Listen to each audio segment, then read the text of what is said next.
जय हिंद साथियों, आप सभी का स्वागत है आपके अपने यूट्यूब चैनल रामपुर स्टडी में। मैं आप लोगों के सामने जीव विज्ञान से संबंधित क्वेश्चन लाया हूं, क्योंकि ये सभी एग्जाम के लिए महत्वपूर्ण होंगे। तो चलिए आज का वीडियो स्टार्ट करते हैं। पहला क्वेश्चन दिया हुआ है कि वनस्पति विज्ञान के जनक कौन हैं। तो ये आपके हो जाएंगे थियोफ्रेटस, जो है वनस्पति विज्ञान के जनक हैं। फिर अगला पॉइंट दिया हुआ है कि बॉटनी शब्द की उत्पत्ति कहाँ से हुई है, ये किस भाषा से हुई है। तो ये हुई है आपकी ग्रीक भाषा से, जो है बॉटनी शब्द की उत्पत्ति हुई है। फिर अगला पॉइंट दिया हुआ है कि हिस्टोरिया प्लानिटेरम पुस्तक के लेखक कौन हैं। तो ये है आपके थियोफ्रेटस, इन्हीं की एक बुक है हिस्टोरिया प्लानिटेरम नामक पुस्तक, जो है थियोफ्रेटस की है। फिर अगला पॉइंट दिया हुआ है, इसको मैं जो कर लूँ, कि वह विज्ञान जिसका संबंध जीवधारियों के अध्ययन से होता है उसे क्या कहते हैं। तो उसे जीव विज्ञान या बायोलॉजी कहा जाता है। इस बात को आप लोग ध्यान रखिएगा। फिर अगला दिया हुआ है कि पर्यावरण का अध्ययन जीव विज्ञान की किस शाखा के अंतर्गत किया जाता है। तो ये किया जाता है पारिस्थितिकी विज्ञान के अंतर्गत, जो है जीव विज्ञान का पर्यावरण का अध्ययन जीव विज्ञान के अंतर्गत किया जाता है। पारिस्थितिकी तंत्र पारिस्थितिकी कहलाता है। इसको आप लोग ध्यान रखिएगा। अब एक आंसर आप लोग को कमेंट बॉक्स में बताना है कि पारिस्थितिकी जो शब्द है ये किसने दिया था। पारिस्थितिकी जो शब्द है या इसी को पारिस्थितिकी को इकोसिस्टम कहा जाता है। इकोसिस्टम जो शब्द है ये किसने दिया था। तो इसको आप लोग ऑफलाइन कमेंट में ज़रूर बताना। इको सिस्टम शब्द जो है ये किसने दिया था, इसको आप लोग जो है कमेंट बॉक्स में बताना है। फिर अगला पॉइंट दिया हुआ है कि फूलों का संवर्धन के विज्ञान को क्या कहते हैं। तो इसे जो है फ्लोरिकल्चर कहा जाता है। या फूलों की खेती किसके अंतर्गत किया जाता है। तो फ्लोरिकल्चर के अंतर्गत किया जाता है। फिर अगला दिया हुआ है पॉइंट कि डेंड्रोलॉजी का संबंध किससे है। तो ये जो है आपका झाड़ियों के अध्ययन से होता है, डेंड्रोलॉजी। फिर अगला पॉइंट दिया हुआ है पुष्पों का अध्ययन क्या कहलाता है। तो ये एंथोलॉजी कहलाता है। पुष्पों का अध्ययन जो है एंथोलॉजी कहलाता है। फिर अगला पॉइंट दिया हुआ है जीवाश्म वनस्पति विज्ञान में किसका अध्ययन किया जाता है। तो ये जो है जीवाश्मों का अध्ययन किया जाता है। इसको आप लोग ध्यान रखिएगा। फिर वनस्पति विज्ञान की कुछ शाखाएं हैं, ये भी देख लेते हैं। पहला दिया हुआ है पॉइंट कि एग्रोस्टोलॉजी के अंतर्गत किसका अध्ययन किया जाता है। तो ये जो है घासों का अध्ययन किया जाता है एवं घासों का अध्ययन एवं पालन, इसके अंतर्गत जो है एग्रोस्टोलॉजी के अंतर्गत जो है घासों का अध्ययन किया जाता है। फिर अगला दिया है एनाटोमी। तो एनाटोमी जो होता है इसके अंतर्गत आंतरिक संरचना का अध्ययन किया जाता है, यानी शरीर की जो आंतरिक संरचना होती है उसके अंतर्गत जो है एनाटोमी के अंतर्गत अध्ययन किया जाता है। फिर अगला दिया है एंथोलॉजी। तो ये आप अभी देख रहे हैं पुष्पों का अध्ययन एंथोलॉजी कहलाता है। फिर अगला पॉइंट दिया हुआ है कि बैक्टीरियोलॉजी। तो इसके अंतर्गत जीवाणुओं का अध्ययन या बैक्टीरियो का अध्ययन किया जाता है। फिर अगला पॉइंट दिया है कि बायोलॉजी। तो बायोलॉजी नहीं, ब्रायोलॉजी है। तो ब्रायोलॉजी के अंतर्गत जो अध्ययन किया जाता है वो ब्रायोफाइटा का अध्ययन किया जाता है। एक आपका गढ़ होता है जिसे हम बायोफाइटा कहते हैं। तो ये इसके अंतर्गत जो है बायोलॉजी के अंतर्गत ब्रायोफाइटा का अध्ययन किया जाता है। फिर अगला पॉइंट दिया हुआ है कि केसीडियोलॉजी। तो केसीडियोलॉजी जो होता है इसके अंतर्गत पादप में रोग जन्य गांठों, पादप कैंसर का अध्ययन किया जाता है। ये तीन चीज़ों का अध्ययन जो है इसके अंतर्गत किया जाता है केसीडियोलॉजी के अंतर्गत। फिर अगला क्वेश्चन दिया है कि साइटोलॉजी। तो इसमें इसके अंतर्गत जो है कोशिकाओं का अध्ययन किया जाता है। साइटोलॉजी के अंतर्गत कोशिकाओं का अध्ययन किया जाता है। फिर अगला पॉइंट दिया हुआ है डेंड्रोलॉजी, नहीं डेंड्रोकोनोलॉजी। इसके अंतर्गत जो है आपका अध्ययन किया जाता है। तो ये किया जाता है वृक्षों की आयु का अध्ययन किया जाता है डेंड्रोकोनोलॉजी के अंतर्गत। अब अगर पूछ ले कि डेंड्रोलॉजी के अंतर्गत, तो डेंड्रोलॉजी के अंतर्गत जो है अध्ययन किया जाता है वो किया जाता है वृक्षों एवं झाड़ियों का अध्ययन डेंड्रोलॉजी के अंतर्गत अध्ययन किया जाता है। फिर अगला पॉइंट दिया हुआ है इकोलॉजी। तो इकोलॉजी के अंतर्गत जो है ये किया जाता है पौधों का वातावरण से संबंध का अध्ययन जो है इकोलॉजी के अंतर्गत किया जाता है।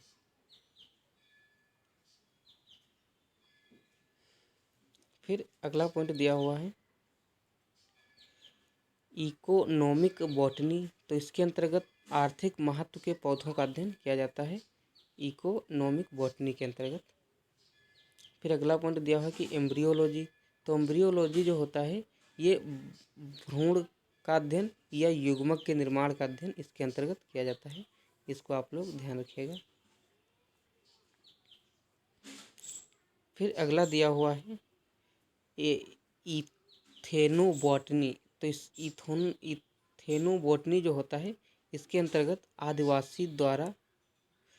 आदिवासी द्वारा पादप के उपयोग का अध्ययन किया जाता है। इथेनोबॉटनी के अंतर्गत आदिवासियों द्वारा पादप के उपयोग का अध्ययन किया जाता है। फिर अगला पॉइंट दिया हुआ है कि इवोल्यूशन के अंतर्गत तो सजीवों के विकास का प्रक्रम का अध्ययन जो है इवोल्यूशन के अंतर्गत किया जाता है। इसको आप लोग ध्यान रखिएगा। फिर अगला पॉइंट दिया हुआ है कि फ्लोरिकल्चर। तो फ्लोरिकल्चर जो होता है यह भी जो है फूलों की खेती से संबंधित है। तो ये इसके अंतर्गत जो अध्ययन किया जाता है ये होता है आपका सजावटी पुष्पों का संवर्धन एवं अध्ययन फ्लोरिकल्चर के अंतर्गत किया जाता है। फिर अगला दिया है फॉरेस्ट्री। तो फॉरेस्ट्री जो होता है इसके अंतर्गत जो है आपका ये जो वनों का अध्ययन होता है ये किया जाता है फॉरेस्ट्री के अंतर्गत। आप लोगों को कमेंट बॉक्स में बताना है कि वन अनुसंधान संस्थान ये आपका कहाँ स्थित है। इसको आप लोग कमेंट बॉक्स में ऑफलाइन ज़रूर बताना है वन अनुसंधान संस्थान ये आपका कहाँ स्थित है। फिर अगला क्वेश्चन दिया हुआ है जेनेटिक इंजीनियरिंग। इसके अंतर्गत जो अध्ययन किया जाता है वो किया जाता है कृत्रिम जीन का निर्माण एवं स्थानांतरण, यानी एक स्थान से दूसरे स्थान तक स्थानांतरण जो होता है ये जेनेटिक इंजीनियरिंग के अंतर्गत किया जाता है। फिर अगला पॉइंट दिया हुआ है कि जेनेटिक्स। तो ये आनुवंशिकता एवं विभिन्नताओं का अध्ययन जेनेटिक्स कहलाता है। फिर अगला क्वेश्चन दिया हुआ है कि जेरेंटोलॉजी। तो जेरेंटोलॉजी जो होता है इसके अंतर्गत जो है आयु के साथ सजीवों में होने वाले परिवर्तनों का अध्ययन किया जाता है जेरोंटोनोलॉजी के अंतर्गत किया जाता है। फिर अगला पॉइंट दिया हुआ है अगला पॉइंट जो है हेरिडिटी। तो हेरिडिटी जो है इसके अंतर्गत जो है पैतृक लक्षणों के संतति में पहुंचने का अध्ययन किया जाता है। पैतृक लक्षणों के संतति में पहुंचने का अध्ययन हेरिडिटी के अंतर्गत किया जाता है। फिर अगला पॉइंट दिया हुआ है लाइकेनोलॉजी। तो लाइकेनोलॉजी जो होता है इसके अंतर्गत जो है लाइकेंस का अध्ययन किया जाता है लाइकेनोलॉजी के अंतर्गत। ये जो है आपका एक वायु सूचक है लाइकेन, इसके अंतर्गत जो है लाइकेंस का अध्ययन किया जाता है लाइकेनोलॉजी के अंतर्गत। फिर अगला पॉइंट दिया हुआ है कि लिम्नोलॉजी। तो लिम्नोलॉजी जो होता है इसके अंतर्गत किसका अध्ययन किया जाता है। तो ये किया जाता है झीलों तथा अलवणीय जलीय पादपों का अध्ययन किया जाता है किसके अंतर्गत। तो ये लिम्नोलॉजी के अंतर्गत किया जाता है। फिर अगला पॉइंट दिया हुआ है माइकोलॉजी। तो माइकोलॉजी जो होता है इसके अंतर्गत कवकों का अध्ययन या फफूंद का अध्ययन किया जाता है माइकोलॉजी। फिर अगला पॉइंट दिया हुआ है कि माइकोप्लाज्मोलॉजी। तो इसके अंतर्गत जो है माइकोप्लाज्मा का अध्ययन किया जाता है। इसमें प्लाज्मो भी कॉमन है, इसमें भी प्लाज्मा कॉमन है। तो इसके अंतर्गत जो है माइकोप्लाज्मोलॉजी के अंतर्गत माइकोप्लाज्मा का अध्ययन किया जाता है। फिर अगला पॉइंट दिया हुआ है निमेटोलॉजी। तो निमेटोलॉजी जो होता है ये निमेटोड्स का पादपों के साथ संबंध का अध्ययन किया जाता है। ये जो है निमेटोड्स होते हैं जो कि रेंगने वाले जीव जंतु जो है इसके अंतर्गत आते हैं। इसको आप लोग ध्यान रखिएगा। तो इसके अंतर्गत जो है ये अध्ययन किया जाता है, निमेटोलॉजी।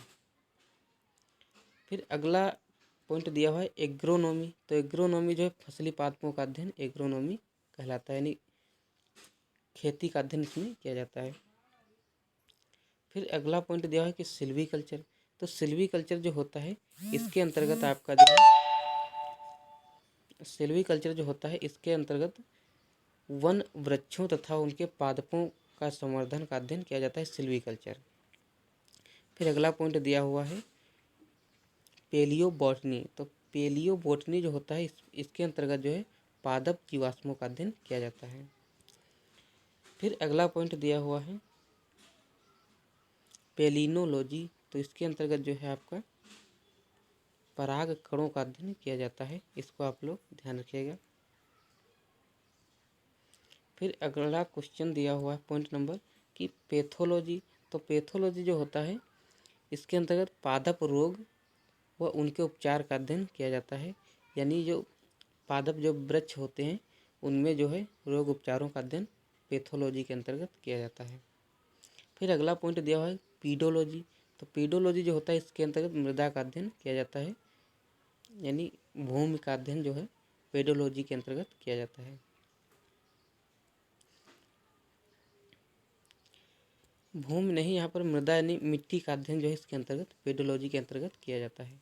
फिर अगला पॉइंट दिया हुआ है पैरासिटोलॉजी। तो इसके अंतर्गत जो है आपका पोषित तथा परजीवियों के संबंधों का अध्ययन जो है पैरासिटोलॉजी के अंतर्गत किया जाता है। फिर अगला पॉइंट दिया हुआ है कि फाइकोलॉजी। तो फाइकोलॉजी जो होता है इसके अंतर्गत शैवालों का अध्ययन किया जाता है, इसको आप लोग ध्यान रखिएगा। फिर पॉइंट नंबर अगला दिया हुआ है कि फार्मिकोलॉजी। तो इसके अंतर्गत औषधीय पादप जो होते हैं पादपों का अध्ययन फार्मिकोलॉजी के अंतर्गत किया जाता है। फिर अगला पॉइंट दिया हुआ है फिजियोलॉजी। तो फिजियोलॉजी जो होता है इसके अंतर्गत विभिन्न पादप जैविक क्रियाओं का अध्ययन किया जाता है। किसका अध्ययन किया जाता है? विभिन्न पादप जैविक क्रियाओं का अध्ययन फिजियोलॉजी के अंतर्गत किया जाता है। फिर अगला पॉइंट दिया है पोमोलॉजी। तो पोमोलॉजी के अंतर्गत फलों का अध्ययन किया जाता है, जो फल होते हैं उनका अध्ययन जो है पोमोलॉजी के अंतर्गत किया जाता है। अब फलों की खेती करना जो है, हाँ, ये भी पोमोलॉजी ही हो जाएगा। फिर अगला क्वेश्चन दिया हुआ है टेरिडोलॉजी। तो टेरिडोलॉजी जो होता है इसके अंतर्गत जो है टेरिडोफाइट्स का अध्ययन किया जाता है टेरिडोलॉजी के अंतर्गत। फिर अगला पॉइंट दिया हुआ है फाइटोजियोग्राफी। तो फाइटोजियोग्राफी के अंतर्गत पौधे के वितरण एवं उनके कारणों का अध्ययन जो है किया जाता है फाइटोजियोग्राफी के अंतर्गत। बहुत बड़े बड़े नाम हैं। फिर अगला पॉइंट दिया हुआ है स्पेस बायोलॉजी। तो इसके अंतर्गत जो है अंतरिक्ष तथा वायुमंडल में विभिन्न पादपों का अध्ययन जो है स्पेस बायोलॉजी के अंतर्गत किया जाता है।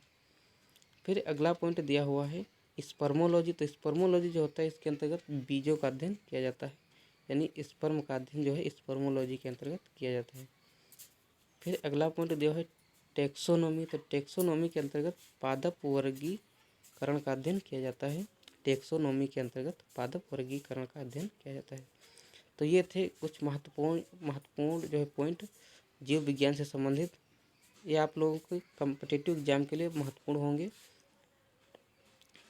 तो इसी के साथ मैं अपने वीडियो को समाप्त करता हूँ, और इस वीडियो को ज़्यादा से ज़्यादा शेयर कर दीजिएगा, जिससे कि ज़्यादा से ज़्यादा लोग जो है इस वीडियो को देख सके। जय हिंद, जय भारत। और हमारी यूट्यूब चैनल को ज़रूर सब्सक्राइब करिए और ज़्यादा से ज़्यादा शेयर करिए। जय हिंद, जय भारत।